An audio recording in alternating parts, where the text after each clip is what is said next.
ኣብ ኢትዮጵያ ዝተኻየደ መረፃ ኣብ ውሽጢ ሃገርን ወፃእን ስለምንታይ ዓብይ ስግኣት ፈጢሩ ኣብ መንጎ ኤርትራን ኢትዮጵያን ዘሎ ውጥሪ ናበይ ገጽ የምርሕ ኣሎ ከምኡ እውን ኣብ ትግራይና ተኻየደ ዘሎ ናይ መናእሰይ ግፋን ናይ ኣሜሪካ ናይ ቪዛ እገዳን እንታይ መልእኽቲ ኣሎ ዝብሉን ካልኦት ዝርዝር ጉዳያትን ዝዳሰሰ ኣብ ሰሙን እዚ ኣብ ጄኖሳይድ ዎች ዝተባሃለ ድረገጽ ዝተዘርግሐ ሓተታ ንዓኹም ንኽቡራት ተመልከትና ብዝጥዕም መልክዑ ናብ ቋንቋ ትግርኛ መሊስና ናባኹም ክነብሎ ኢና ሓቢርኩም ናጽንሑ ንኳሊት ሚድያ ሓደሽቲ ዝኾንኩም ድማ ሳብስክራይብ ብምግባር ቤተሰብ ኩኑ ሰናይ ምክትታል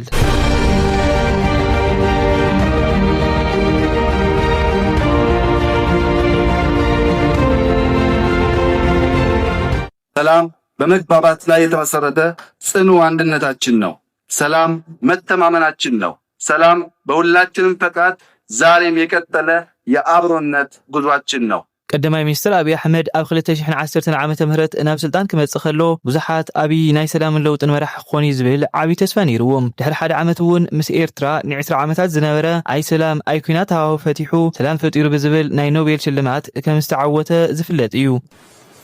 Mr. Prime Minister, I got lost in words. I'm here to give you an award in the form of a diploma and a gold medal.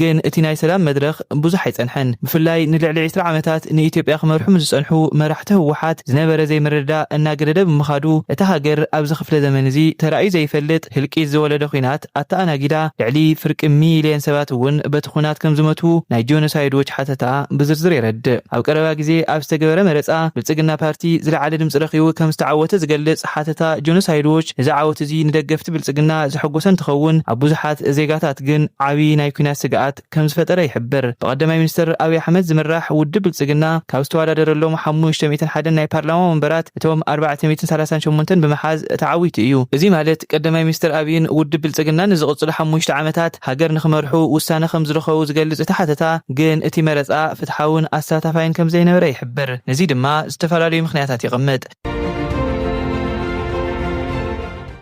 እቲ ቀዳማይ ምኽንያት ኣብ ክልቲኦም ዓበይቲ ክልላት ኢትዮጵያ ማለት እውን ኣብ ኦሮሚያን ኣምሓራን ብዝነበረ ናይ ጸጥታ ስጋት ምኽንያት 143 ጣብያታት መረፃ ከይተኸፈቱ ከም ዝተረፉን ኣብቲ ክልል ኣንጻር መንግስቲ ዝዋግዑ ጥቓት ፋኖን ሰራዊት ናጽነት ኦሮሞን ነቲ ውጽኢት ፈጺሞም ከም ዘይቕበልዎን ኣፍሊጦም እዮም ስለዝኾነ ድማ ኣብ ክልቲኡ ክልላት ሕዚ እውን ውግእ ይቕጽል ከም ዘሎ ዝሓበረ እቲ ሓተታ እቲ ዓብይ ጸገም ዝበለ ካልኣይ ምኽንያት ድማ ኩነታት ትግራይ እዩ ንኽልተ ዓመታት ዝተኻየደን ናይ ልዕሊ ፍርቂ ሚልዮን ሰባት ህይወት ዝበልዐን ኩናት ዋላ እኳ ኣብ 2015 ዓመተ ምህረት ብውዕል ሰላም ፕሪቶሪያ ጠጠው እንተበለ ሕዚ እውን ትግራይ ኣብ ዝተኻየደ ሃገራዊ መረፃ ከም ዘይተሳተፈትን ልዕሊ 6 ሚልዮን ዝኾነ ተጋሩ እውን ኣብቲ ሕዚ ዝተመረፀ መንግስቲ ውክልና ከም ዘይብሎምን ይሕብር እዚ ኩነታት ድማ ኣብ መንጎ ትግራይን ፌደራል መንግስትን ዘሎ ርክብ ሕዚ እውን ዝተሓላለኸን እቲ ናይ ፕሪቶሪያ ናይ ሰላም ስምምዕነት እውን ናብ ሓደጋ ከም ዝኣተወን ይገልጽ ካብ 2013 ክሳብ 2015 ዓመተ ምህረት ዝተኻየደ ናይ ትግራይ ኩናት ኣብዚ ክፍለ ዘመን እዚ ካብ ዝተርኣዩ ጦርነታት እቲ ብጣዕሚ መስካሕክሕን ናይ ብዙሓት ሰባት ህይወት ዝበልዐን ከም ዝነበረ ዝሓበረ ሓተታ ጄኖሳይድ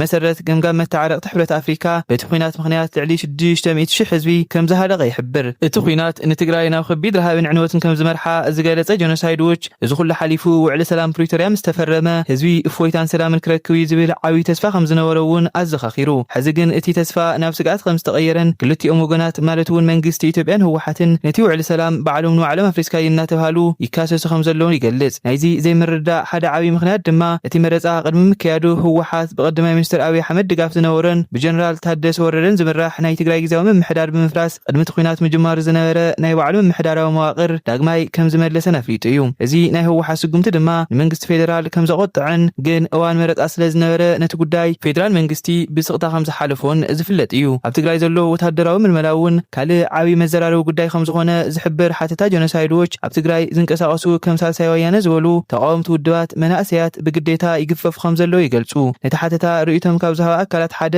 ኣባል ሳልሳይ ወያነ ዝኾነ ሸዊት ውዳሴ እንትኸውን መናእሰያት ካብ ገዝኦም ብሓይሊ እናተገፈፉ ናብ ናይ ወታደራዊ መሰልጠነታት ይውሰዱ ከም ዘለዎ ይገልጽ ናይ ትግራይ ሰበስልጣናት ግን ነዚ ወታደራዊ ግፋእ ከም ዘይቕበልዎን እቲ ዘሎ ኩነታት ግፋእ ዘይኮነስ መንእሰያት ዓርሶም ንምክልኻል መሰረታዊ ስልጠና ጥራሕ ከም ዝወስዱን እናገለጹ ከም ዘለዉ ሓተታ ጄኖሳይድ ዎች የረድእ እቲ ኣብ መሬት ዘሎ ምንቅስቓስ ግን ኣብቲ ከባቢ ዘሎ ወጥሪ እናተጋደደ ከም ዝኸድ ዘሎ ዝገልጽ እቲ ሓተታ እዚ ጉዳይ ኣብ ውሽጢ ኢትዮጵያ ጥራሕ ዝተሓፀረ ከም ዘይኮነን እቲ ዓብይ ሓደጋ ብሰፊሑ ኣብ ቀርኒ ኣፍሪካ ኣንጸላሊ ከም ዘሎን ይገልጽ። 150 ሚሊዮን ህዝብ ጂኦግራፊካል ፕሪዝን ሆኖ መኖር አይችልም። በባሌም ሆነ በቦሌ እንደተባለው ግን አይቀርም ማለት ነው። ቀዳማይ ሚኒስትር ኢትዮጵያ አብይ አሕመድ ዝሓለፉ 3 ዓመታት ደጋጊሙ ኢትዮጵያ ናይ ቀይሕ ባሕሪ ወደብ ክህልዋ ኣለዎ እዚ ናይ ህልውና ጉዳይ ክብል ምግላጹ ምስ ኤርትራ ከም ዘጋጭውን ኣብ መንጎ ኣስመራን ኣዲስ ኣበባን ዝነበረ ናይ ሰላም ርክብ እውን ሙሉእ ብሙሉእ ከም ዝጠፈን ይሕብር። ኤርትራ እውን ኣሰላልፋ ቀይራ ምስቶም ምስ አብይ ኮይና ክትጥፎም ዝፈተነት መራሕቲ ህወሓት ከም ዝገበረትን እዚ ድማ ካብ ትጽቢት ብዙሓት ወፃእን ዘገርም ፍጻመ ከም ዝኾነን ይረድእ። እዚ ማለት ሓድሽ ውግእ እንተተላዒሉ ኤርትራ ምስ ሓይልታት ትግራይ ብምስላፍ ንመንግስቲ ፌደራል ክትወግእ ከም ትኽእልን እዚ ድማ ንኢትዮጵያ ኣዝዩ ሓደገኛን ፈታን ኩነታት ከም ዝኾነ ይሕብር። ብተወሳኺ ድማ ኣብ ሱዳን ዝካየድ ዘሎ ናይ ሕድሕድ ውግእ ምስ ጉዳይ እዚ ዝተኣሳሰረ ምዃኑ ዝገለጸ ሓተታ ጆኖሳይዶች ኢትዮጵያ ብጀነራል መሐመድ ሓምዳን ዳጋሎ ሓሚቲ ዝምራሕ ናይ RSF ዕጡቓት ከም ትድግፍን ኤርትራን ህወሓትን ድማ ብጀነራል አልቡርሃን ዝምራሕ ስሩዕ ሰራዊት ሱዳን ከም ዝድግፉን ይገልጽ። እዚ ድማ ነቲ ኩሉ ግዜ ጎንፂ ዘይፍለዮ ቀርኒ ኣፍሪካ ናብ ከቢድን ተባራዓይን ቅልውላው ክእትዎ ዝኽእል መርዛም ጥምረት ከም ዝኾነን ማሕበረሰብ ዓለም እውን ኣሻቆለታቱ ምግላጽ ከም ዝጀመረን ይገልጽ። ሕብረት ኣውሮፓ ኣብ ቀረባ ግዜ ኣብ ዘውፅኦ መግለጺ ኣብ ሰሜን ኢትዮጵያ ዘሎ ወጥሪ ብቁልጡፍ ክሃድእን ክልቲኦም ወገናት ናብ ሰላማዊ ዘተ ክመጹን ጣውዒት መቕራቡ ዘዘኻኸረት ሓተታ ኣሜሪካ ብወገና ድማ ነቲ ናይ 2015 ውዕሊ ሰላም ፕሪቶሪያ ንምክልኻል ክትብል ሰላም ኣብ ምዝራግ ኢዳ ኣለዎም ኣብ ዝበለቶም መራሕቲ ህወሓትን ቤተሰቦምን ናይ ቪዛ እገዳ ምንባራ ገሊጹ። ነዚ እገዳ ህወሓት ተበዳሊ ኣዝዩ ዝብድልን ኣድላውን ብምባል እንትነጽጎ ካብ ኢትዮጵያ መንግስቲ ድማ ኣድናቆት ከም ዝረኸበ ይዝከር። እቲ በለበቲ ግን እቲ ስጉምቲ ኣሜሪካ ነቲ ጉዳይ ብጥንቃቐ ትከታተሎ ከም ዘላ ዝርኢ ይኽብል ጆኖሳይድ ዎች ሓተቱ የጠቓልል። ዝኸበልኩም ተኸታተልቲ ኳሊት ሚድያ ንሎሙ ዘሰናዳእናዮ ምድላው ነዚ ይመስል ነይሩ። ስለዝተኸታተልኩምና ኣዝና ነመስግን። ቪድዮና እንተፈቲኹምዎ ላይክ ንቻናልና ሓደሽቲ ኮይንኩም ድማ ሳብስክራይብ ብምግባር ቤተሰብ ኩኑ። ኣብዚ ጉዳይ ሓሳብ ርእይቶ እንተሃልይኩም እውን ኣብ ኮሜንት ጸሓፉና። ብኻልእ ምድላው ክሳብ ንራኸብ ሰሰናይ ንዓኹም።